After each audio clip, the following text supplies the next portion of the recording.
स्वागत है आपका अपने चैनल एकलव्य स्टडी पॉइंट पे। और मेरा नाम है सचिन। और आज की इस वीडियो में हम पढ़ने वाले हैं क्लास 12 की हिंदी और अंतरा बुक से हम गद्य खंड आज स्टार्ट करेंगे एमसीक्यू का। और जो इसका पहला अध्याय है वो है प्रेम घन की छाया स्मृति। ठीक है, तो इसके एमसीक्यूज आज हम देखने वाले हैं। तो आइए वीडियो को स्टार्ट करते हैं।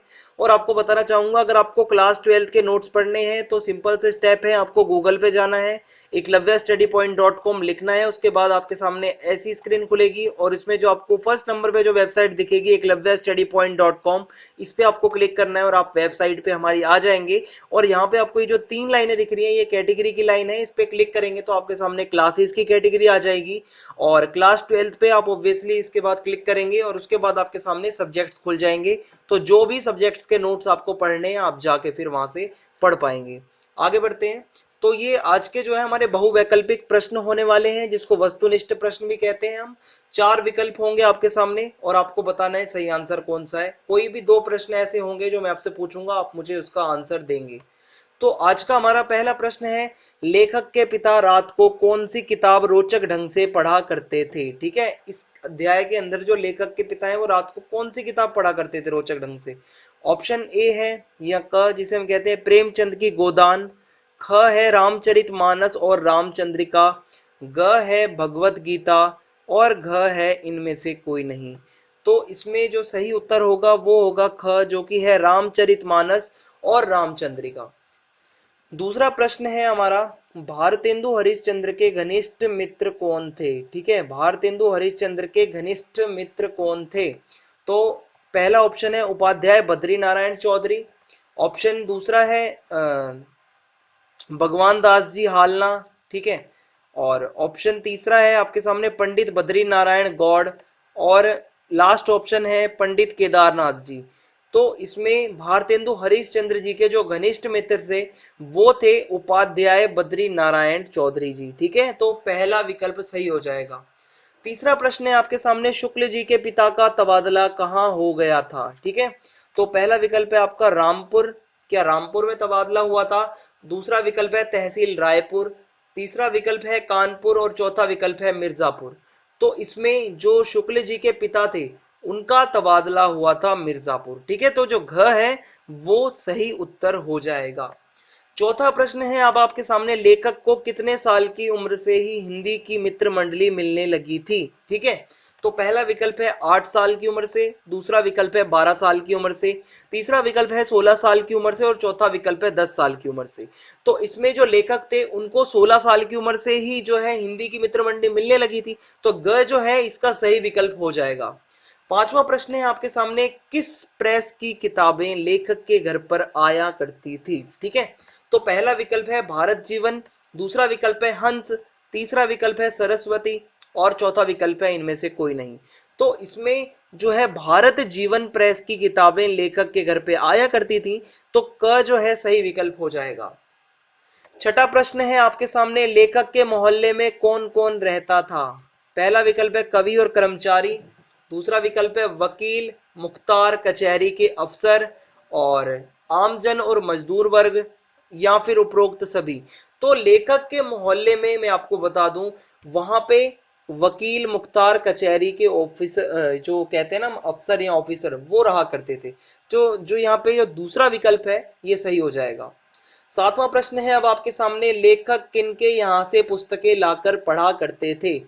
तो क है उपाध्याय बद्री नारायण चौधरी के यहाँ से, या फिर भगवान दास के यहाँ से, या पंडित बद्री नारायण गौड़ के यहाँ से, या फिर पंडित केदारनाथ जी पाठक के यहाँ से। तो जो लेखक थे वो पंडित केदारनाथ जी पाठक के यहाँ से किताबें लाकर या पुस्तकें लाकर पढ़ा करते थे। जो घ है वो सही हो जाएगा आपका विकल्प। आठवां प्रश्न है आपके सामने, भारतेंदु मंडल के प्रमुख कवि कौन थे।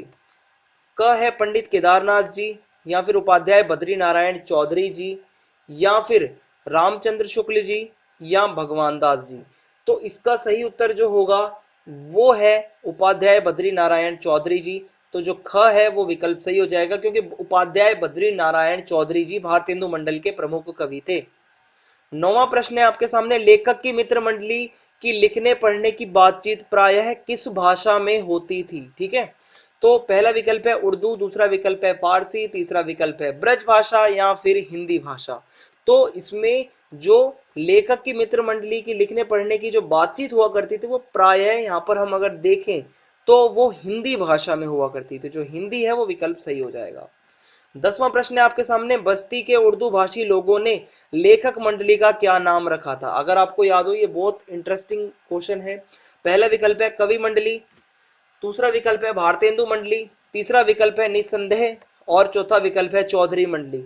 तो इसमें जो है निसंदेह नाम रखा था, जो बस्ती के उर्दू भाषी लोग थे उन्होंने लेखक की मंडली का नाम जो था वो निसंदेह रखा था। 11वां प्रश्न है आपके सामने, समय के साथ साथ किस और लेखक का रुझान बढ़ने लगा? ठीक है, जैसे जैसे समय बीता तो लेखक का रुझान किस ओर बढ़ने लगा था? पहला विकल्प है हिंदी साहित्य के इतिहास की ओर, या फिर हिंदी कविता की ओर, या फिर रामचरितमानस की ओर, या फिर हिंदी का नूतन साहित्य इसकी ओर। तो इसमें जो है लेखक का इंटरेस्ट जो था, रुझान जो था, वो हिंदी के नूतन साहित्य की ओर बढ़ने लगा था, इसलिए घ सही विकल्प हो जाएगा। 12वां प्रश्न है आपके सामने, पंडित बद्री नारायण चौधरी को किस नाम से जानते थे? ठीक है, पहला विकल्प है चौधरी जी, या फिर प्रेमघन जी, या आचार्य जी, या इनमें से कोई नहीं। तो पंडित बद्री नारायण चौधरी जी को जो है यहाँ पे प्रेमघन नाम से भी जाना जाता था। और अब अगर चैप्टर का नाम देखोगे तो वो भी यही है, प्रेमघन की छाया स्मृति। तो ख सही हो जाएगा।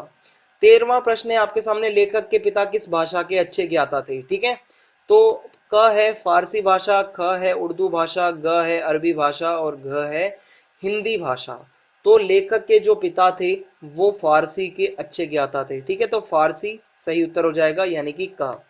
14वां प्रश्न है अब आपके सामने, बालकों की मंडली ने चौधरी साहब के मकान तक पहुंचने के लिए कितने मील का सफर तय किया? ठीक है, तो पहला विकल्प है 100 मील का, या फिर 1.5 मील का, या फिर 2 मील का, या 1 मील का। तो यहाँ पे जो है बालकों की मंडली ने लगभग 1.5 मील का सफर जो है वो तय किया था। तो ख यहाँ पे सही विकल्प हो जाएगा। 15वां प्रश्न है आपके सामने, प्रेम घन की जो ये छाया स्मृति है ये कौन सी विधा में लिखा गया है? तो क है संस्मरणात्मक निबंध, या फिर कहानी विधा में, या फिर आत्मकथा में, या फिर नाटक में। तो यहाँ पे संस्मरणात्मक निबंध में जो है विधा में इसको लिखा गया है, तो क इसका सही विकल्प हो जाएगा।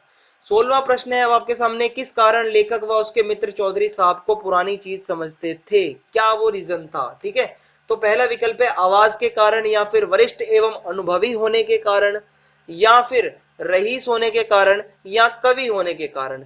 तो यहाँ पे जो इसका सही विकल्प है वो है वरिष्ठ एवं अनुभवी होने के कारण, क्योंकि यही वो कारण था जिसके कारण लेखक और उसके मित्र चौधरी साहब को पुरानी चीज समझा करते थे।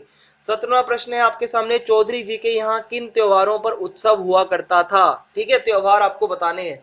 तो क है दिवाली, ख है हिंदी दिवस, ग है होली और नाग पंचमी, और घ है होली और वसंत पंचमी।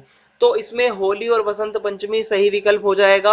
आपको नाग पंचमी और वसंत पंचमी में कंफ्यूज नहीं होना है, वसंत पंचमी और होली याद रखना। ठीक है, तो घ सही विकल्प हो जाएगा। 18वां प्रश्न है, चौधरी जी कैसे व्यक्तित्व के थे? अब इसका आंसर आप मुझे बताएंगे और विकल्प में आपको बताता हूं। दोहरी मानसिकता के व्यक्तित्व वाले, या फिर विलक्षण व्यक्तित्व वाले, या विनोद प्रिय और हाजिर जवाबी व्यक्तित्व वाले, या फिर रईस व्यक्तित्व वाले।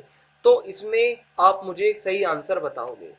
19वां प्रश्न है आपके सामने, प्रेमघन किसे कविता की भाषा मानते थे? ठीक है, तो प्रेमघन किसे कविता की भाषा मानते थे? हिंदी भाषा को, या फिर उर्दू भाषा को, या ब्रज भाषा को, या खड़ी बोली को। तो इसका आंसर भी आप मुझे कमेंट बॉक्स में देंगे। आज के लिए 2 क्वेश्चन टास्क के तौर पे मैंने आपको दे दिए हैं। लास्ट क्वेश्चन है हमारा, शुक्ल जी को साहित्यिक वातावरण किसके कारण मिला? ठीक है, यहाँ थोड़ी टाइपिंग मिस्टेक है, किसके कारण मिला? तो पहला विकल्प है लेखक मंडली के कारण, या फिर पंडित केदारनाथ के कारण, या लेखक के पिता के कारण, या फिर लेखक की माता के कारण। तो शुक्ल जी को साहित्यिक वातावरण जो मिला था वो मिला उनके पिता के कारण। ठीक है, लेखक के पिता के कारण, क्योंकि वो किताबें लाया करते थे, घर का माहौल काफी साहित्यिक सा था। ठीक है, तो ग सही आंसर हो जाएगा। तो इसी के साथ ये वीडियो हमारी यहाँ पे खत्म होती है। आपका कोई भी डाउट हो तो आप मुझे इंस्टाग्राम पे फॉलो कर सकते हैं, मेरा यूजर नेम आपके सामने है। और चैनल को सब्सक्राइब करना बिल्कुल भी ना भूलें अगर आप हमारे न्यू व्यूअर हैं, और बेल आइकन दबा दें ताकि आने वाले वीडियोस की हर नोटिफिकेशन आपको मिलती रहे। जय हिंद, जय भारत, धन्यवाद।